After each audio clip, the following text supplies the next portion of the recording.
A disabled Marine without a car and at no fault of his own. Sam Bell's special car, designed so the paraplegic can drive, was parked in his own driveway when it was hit by a semi-truck.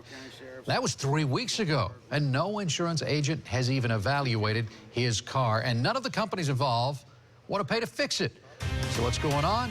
Well, he thought he'd better call Behnken to find out. So who's to blame here? You think that the insurance company for the truck driver would be just paying up? You would. And Sam, he's done everything right to try to figure that out, but he keeps getting bounced around by all of these insurance companies. It's a complicated mess that threatens to leave this Marine stranded for the holidays.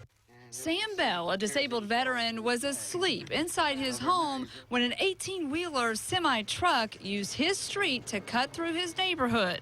Along the way, the truck clipped his 1997 Ford. It was picked up, torqued the car, and dropped it back down to the earth. The semi fled the scene. And once it broke the radiator in the car, it has made the car unsafe for me to travel. I volunteered at the VA. I also still do therapies at the VA.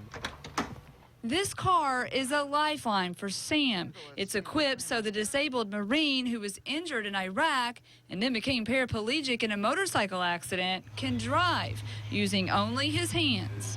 I've been utilizing a track chair, which is my tank wheelchair, tank power chair, and an ATV wheelchair, power chair, which now I've blown 3 tires on just so I can go back and forth to the grocery store. Sheriff's deputies tracked down the truck driver, but none of the insurance companies involved paid Sam a visit.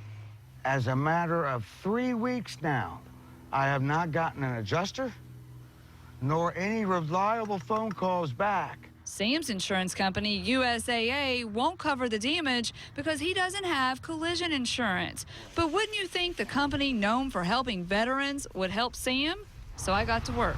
So how do we find out who that driver worked for and who's responsible? Tracking down the responsible party is like following a map.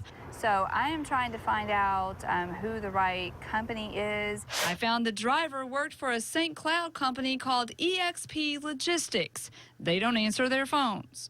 That company rents their trucks from Penske, and EXP Logistics' insurance company is Old Republic.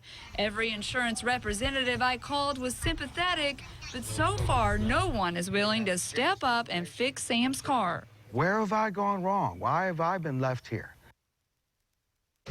A representative from USAA tells me Sam's insurance policy just does not cover this type of damage, but he admits one of the insurance policies involved should be stepping up, and he also assured me the USAA will work as a mediator to help Sam figure this out. So you're going to stay on top of this, right? I mean, Absolutely. we're not going to let this go. This is just not right that this happened to him, and we are going to stay on top of it. We're also trying to figure out for sure who this driver was working for at the time to make sure he was working for that company, regardless of who was involved here. The insurance company, there is an insurance company that was involved that should be taking care of this, and it's not Sam's because it's not his fault. He was asleep. Somebody needs to step up. Or even an adjuster to show up to check and confirm the damage that he's talking about. We were the only ones to go look at that car. All right. Thank you, Shannon. If you have a problem that needs solving, you better call Behnken. The telephone number, 1-855-BEHNKEN.